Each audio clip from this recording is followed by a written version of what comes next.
মুর্শিদাবাদ জেলার জঙ্গিপুরে এক বিজেপি নেতার হোটেলে দেহ ব্যবসা চালানোর অভিযোগ উঠল। দেহ ব্যবসা চালানোর অভিযোগে বুধবার রাতে ওই হোটেলে অভিযান চালিয়ে রঘুনাথগঞ্জ থানার পুলিশ 4 জন পুরুষ এবং এক মহিলাকে গ্রেপ্তার করেছে। ধৃত ব্যক্তিদের বৃহস্পতিবার জঙ্গিপুর আদালতে পেশ করছে পুলিশ।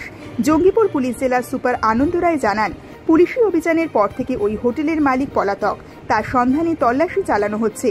জেলা পুলিশের এক শীর্ষ আধিকারিক নাম না প্রকাশের শর্তে বলেন, গত কয়েকদিন ধরেই আমাদের কাছে অভিযোগ আসছিল রঘুনাথগঞ্জের তালাইকুলুরি মোড়ের কাছে একটি হোটেলে নিয়মিতভাবে দেহ ব্যবসা চালানো হচ্ছে।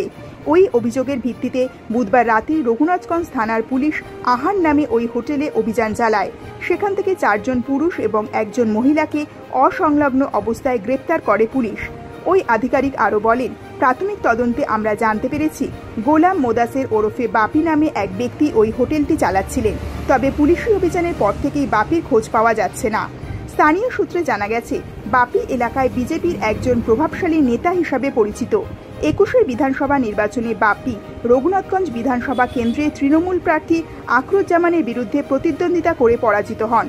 রঘুনাথগঞ্জের তৃণমূল বিধায়ক তথা রাজ্যের বিদ্যুৎ দপ্তরের প্রতিমন্ত্রী আখরুজ্জামান বলেন, আমি কোনো ব্যক্তির বিরুদ্ধে মন্তব্য করব না, তবে কোনো ব্যক্তি যদি নিজের হোটেলে দেহ ব্যবসার মতো ঘৃণ্য চক্র চালান, তার বিরুদ্ধে পুলিশের কঠোর ব্যবস্থা নেওয়ার জন্য আমি অনুরোধ করব।